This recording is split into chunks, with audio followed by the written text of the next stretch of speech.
सुनील जी, आपका स्वागत करता हूं इस कार्यक्रम में। और जरा एक बहुत ही इंपॉर्टेंट खबर की ओर ले जाना चाहता हूं। ईवीएम में एक नोटा नाम का बटन, और उस बटन पे एक याचिका लगाई है सुप्रीम कोर्ट में शिव खेड़ा ने। शिव खेड़ा नाम सुना होगा आप लोगों ने।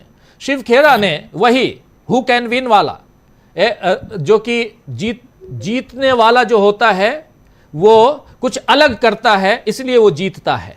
तो ये उनकी एक किताब बहुत ही मशहूर हुई थी। उन्होंने एक याचिका लगाई और 3 जजों की पीठ उस याचिका को स्वीकार कर चुके हैं। और बहुत ही उत्साहवर्धक है यह बेंच। इसलिए उत्साहवर्धक है क्योंकि इस बेंच में सीजेआई डीवाई चंद्रचूड़ हैं, इस बेंच में जस्टिस पारदीवाला हैं, जेबी पारदीवाला, और इस बेंच में जस्टिस मनोज मिश्रा हैं। इन 3 जजों की बेंच ने इस याचिका को स्वीकार करते हुए इस याचिका में जो मांग की गई है, सुनिए, बहुत मजेदार है। और यह याचिका तब आई है जब सूरत हाल आप लोग सुन चुके हैं, बहुत बुरा रहा।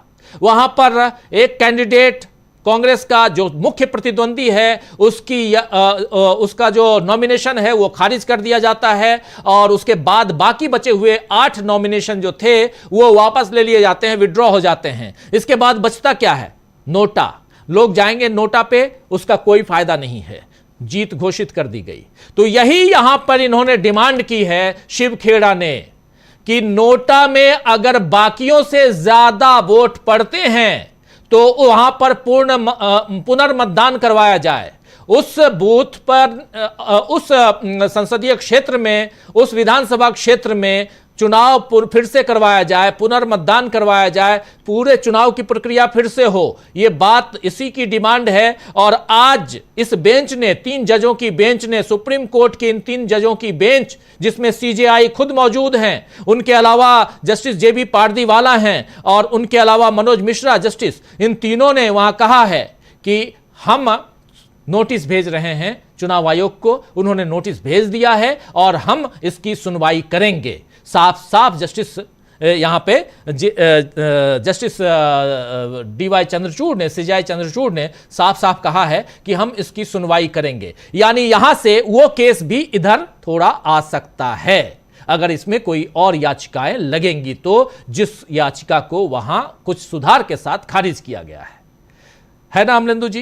ऐसा माना जाए? बिल्कुल राजीव जी, यही है। और नोटिस इशू कर दिया गया है। जस्टिस चंद्रचूड़ ने कहा कि हालांकि ये चूंकि चुनावी प्रक्रिया से जुड़ा हुआ मसला है, इस पे हमको चुनाव आयोग का पक्ष जानना होगा, तो इसलिए उन्होंने चुनाव आयोग को नोटिस इशू कर दिया है। लेकिन कुल मिलाकर राजीव जी समझा ये जा सकता है कि इस दलील से शायद सुप्रीम कोर्ट सहमत है कि भाई ये नोटा का बटन जब है और नोटा के अगर ज़्यादा आ रहे हैं तो ये किस तरीके से हो। चूँकि जो वकील थे गोपाल एस नारायण, उन्होंने यही तर्क दिया कि हमने सूरत में देखा किस तरीके से एक प्रत्याशी को जिता दिया गया जबकि उसमें नोटा बटन दिए। और राजीव जी, आपको याद होगा कि हम लोग जब न्यूज पॉइंट कर रहे थे परसों, तो हमारे एक दर्शक ने इस बात को लिखा था, मेंशन किया था कि मैं तो नोटा का वोट देना चाहता था, मेरा अधिकार कैसे छीन लिया गया, आपने कैसे किसी को दे दिया। भाई ठीक है, आप भाई वो भी हमारी तरह यहाँ निशान लगवाना चाहता है, वो लगवाना चाहता था कि मेरे उंगली पे भी आज वो गौरवान्वित करने वाला निशान हो कि हमने वोट डाला है। लेकिन वहां सूरत के जितने भी लोग हैं, कोई ये निशान नहीं आज पा रहे हैं। जो फर्स्ट टाइम वोटर है वो आज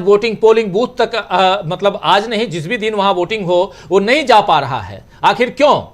ये धांधली है या कुछ और है? धांधली हो सकता है कि ये कांग्रेस के प्रत्याशी ने की हो, धांधली हो सकता है जो बाकी बचे हुए 8 प्रत्याशियों ने की हो। बिल्कुल पाक साफ हो बीजेपी का प्रत्याशी जो अब जीत गए हैं और सांसद कहलाएंगे, वो बिल्कुल पाक साफ हो। लेकिन फिर भी उनका क्या जो वोट देना चाहते थे, तो ये बहुत इंपॉर्टेंट पहलू है। और लेकिन इसके साथ साथ एक आध खबर और देकर फिर सीधे हमारे पैनलिस्ट साथी, 2 बहुत महत्वपूर्ण साथी हमारे साथ जुड़े हुए हैं, सुनील शुक्ला जी और साथ में शकील अख्तर जी। और ये कार्यक्रम सर्वमित्रा जी का समय है और वो इस कार्यक्रम को आगे कंडक्ट करेंगे, मैं भी जुड़ा रहूंगा। तो यहाँ महत्वपूर्ण पहलू ये है कि ईवीएम को लेकर अमलेंदु जी, जरा आपसे यह भी समझना चाहता हूं, खासकर पश्चिमी उत्तर प्रदेश से जो खबर आ रही है, सुनील शुक्ला जी और शकील जी उस बात को और आगे बढ़ाएंगे। पश्चिमी उत्तर प्रदेश से इतनी खबरें आ रही हैं ईवीएम को लेकर, उसमें खराबी, पोलिंग बूथ पे कई लोगों के नाम नहीं, पोलिंग बूथ पे पर्ची नहीं देना, बीजेपी के कुछ जो वहां कार्यकर्ता हैं वो पर्ची अल्पसंख्यकों से छीन लिए। उसके अलावा यहां पे खबर यह भी आई कि कई ईवीएम जो हैं वो खराब नजर आए, कुछ ईवीएम को कुछ अधिकारी जो है वो लेके चले गए। ये क्या कुछ है जरा बताइए। इस बीच केपी मलिक साहब हमारे साथ जुड़ गए हैं और पश्चिमी उत्तर प्रदेश ही नहीं बल्कि देश के तमाम राजनीतिक पहलू पर बहुत गंभीरता से अपनी बात रखते हैं। केपी मलिक साहब, आपका स्वागत है इस कार्यक्रम में। और सीधा अमलेंदु जी, जरा इस खबर को आप बताइए, फिर आगे चर्चा करते हैं और सुनील शुक्ला जी के पास आएंगे। एक तो राजीव जी सिर्फ पश्चिमी उत्तर प्रदेश से नहीं बल्कि अब जहाँ जहाँ चुनाव हो रहे हैं वहाँ से खबरें ये आना शुरू हो गई हैं कि अब पुलिस के जरिए, प्रशासन के जरिए चुनाव मैनेज करने की कोशिशें हो रही हैं। हम लोग लगातार राजीव जी सुबह राजस्थान की जिस बाड़मेर सीट का जिक्र कर रहे हैं, जहाँ से रविंद्र सिंह भाटी एक निर्दलीय प्रत्याशी हैं जो कि निर्दलीय विधायक भी हैं, फिर भारतीय जनता पार्टी में शामिल हो गए थे, फिर वो निर्दलीय लड़ रहे हैं। उनके लिए जैसलमेर पुलिस के ट्विटर हैंडल से ट्वीट किया गया है कि लोकसभा क्षेत्र बाड़मेर से निर्दलीय प्रत्याशी श्री रविंद्र सिंह भाटी का भाई, जो जैसलमेर का वोटर नहीं है, जो जिला जैसलमेर में घूमकर मतदाताओं को प्रभावित कर रहा है, निर्दलीय प्रत्याशी के भाई से जिला पुलिस जैसलमेर ये अपील करती है कि आप तुरंत इस जिला से बाहर चले जाएं। जबकि जैसलमेर जिला जो है राजीव जी वो बाड़मेर सीट के अंतर्गत ही आता है। तो ये किस तरीके से अपील की जा रही है जिला पुलिस की तरफ से, आप समझ सकते हैं कि पुलिस के जरिए किस तरीके से मैनेज करने की कोशिश हो रही है। उधर उत्तर प्रदेश से राजीव जी, खासतौर से पश्चिमी उत्तर प्रदेश से जो खबरें आ रही हैं वो बहुत गंभीर खबरें हैं और कई जगह पे जो है वो समाजवादी पार्टी के जो पोलिंग एजेंट्स हैं उनको पुलिस धमका रही है, इस तरीके की खबरें हैं। कई जगह मशीनें खराब हो रही हैं, इस तरह की खबरें हैं। मशीनें बदली गई हैं खराब होने के बाद, काफ़ी हल्ला होने के बाद, इस तरह की खबरें हैं। अभी जो खबर आई है वो ये आई है कि अलीगढ़ लोकसभा के अलीगढ़ में बूथ संख्या 446 पर ईवीएम मशीन खराब होने और धीमे मतदान की सूचना है। पुलिस मतदाताओं के साथ अभद्रता कर रही है। दूसरी खबर राजीव जी ये आई है कि बागपत लोकसभा के बड़ौत में बूथ संख्या 168 पर सपा के बूथ एजेंट से पुलिस अधिकारी अभद्रता कर रहे हैं और मतदान को प्रभावित कर रहे हैं। तीसरी खबर ये आई है कि लोकसभा क्षेत्र बुलंदशहर के सियाना में बूथ संख्या 182 पर ईवीएम मशीन खराब होने की सूचना है। इसके अलावा खबर अभी ये आई है कि मेरठ लोकसभा के मेरठ दक्षिण में बूथ संख्या 329 पर फर्जी मतदान हो रहा है। एक खबर राजीव जी ये आई है कि मेरठ लोकसभा के किठौर में बूथ संख्या 349 पर मुस्लिम मतदाताओं का वोट नहीं पड़ पा रहा है, प्रशासन मतदान को प्रभावित कर रहा है। ये भी जो है मतलब ये सारे समाजवादी पार्टी की तरफ से आरोप हैं अभी कुल मिला के। बागपत लोकसभा के मोदीनगर में बूथ संख्या 258 जो कि मुस्लिम बाहुल्य है, इस पर मतदाताओं को वोट डालने से प्रशासन रोक रहा है। एक खबर यह है कि बागपत लोकसभा के बागपत में बूथ संख्या 265 पर मतदाताओं को बीएलओ पर्ची नहीं दे रहे हैं। समाजवादी पार्टी का कहना है कि मतदान प्रभावित हो रहा है। गाजियाबाद लोकसभा के गाजियाबाद में बूथ संख्या 282 पर जो कि मुस्लिम बाहुल्य है, इस पर ईवीएम मशीन होने की खराब सूचना है। समाजवादी पार्टी का कहना है कि चुनाव आयोग संज्ञान ले और मतदान निष्पक्ष और सुनिश्चित हो। गौतम बुद्ध नगर के लोकसभा के सेक्टर 56 में बूथ संख्या 113 और 120 पर भाजपा प्रत्याशी की पत्नी अपनी पार्टी का पट्टा पहनकर प्रचार कर रही हैं, मतदाताओं पर दबाव बना रही हैं। समाजवादी पार्टी का कहना है कि चुनाव आयोग इस घटना का संज्ञान ले और निष्पक्ष चुनाव सुनिश्चित करवाए। अमरोहा लोकसभा के अमरोहा में बूथ संख्या 152 पर मतदान बहुत धीमी गति से हो रहा है। समाजवादी पार्टी ने चुनाव आयोग से कहा है कि इसका संज्ञान लीजिए और निष्पक्ष मतदान को सुनिश्चित कीजिए।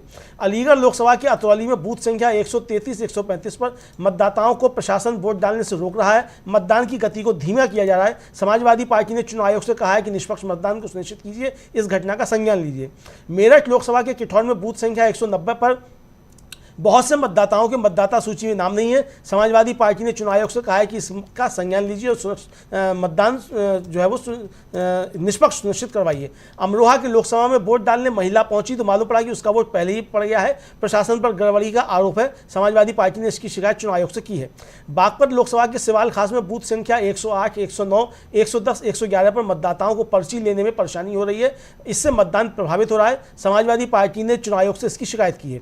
गाजियाबाद लोकसभा के गाजियाबाद में बूथ संख्या 335 पर लंबे समय से ईवीएम खराब है, मतदान की गति प्रभावित हो रही है। समाजवादी पार्टी ने इसकी भी चुनाव आयोग से शिकायत की है। गाजियाबाद लोकसभा के ढोलना में बूथ संख्या 58 पर मतदान बहुत धीमी गति से हो रहा है। समाजवादी पार्टी ने इसकी भी चुनाव आयोग से शिकायत की है। अलीगढ़ लोकसभा के अलीगढ़ में बूथ संख्या 79-80 पर ईवीएम में देर से पर्ची निकल रही है। समाजवादी पार्टी ने इसकी भी शिकायत की है। राजीव जी, इस तरीके की लगभग 400 खबरें हैं, अगर मैं सब बताने लग जाऊंगा तो शाम हो जाएगी। जी जी, बिल्कुल बिल्कुल, इसीलिए ये इन तमाम चीजों को अगर आप देखेंगे तो साफ समझ में आ रहा है कि ईवीएम को लेकर गड़बड़ी, बूथ में धीमी रफ्तार को लेकर, एक अभी मैं ट्वीट देख रहा हूं कि डीएम गौतम बुद्ध नगर को लिखा गया है, इलेक्शन कमीशन ऑफ इंडिया को लिखा गया है कि ये हो क्या रहा है। आप चाहते हैं कि लोग वोट करें या ना वोट ना करें। नोएडा में कछुए की रफ्तार से वोटिंग कराई जा रही है। सीनियर सिटीजन तक के लिए अलग कतार नहीं है, एक ही जगह सबका वोट डाल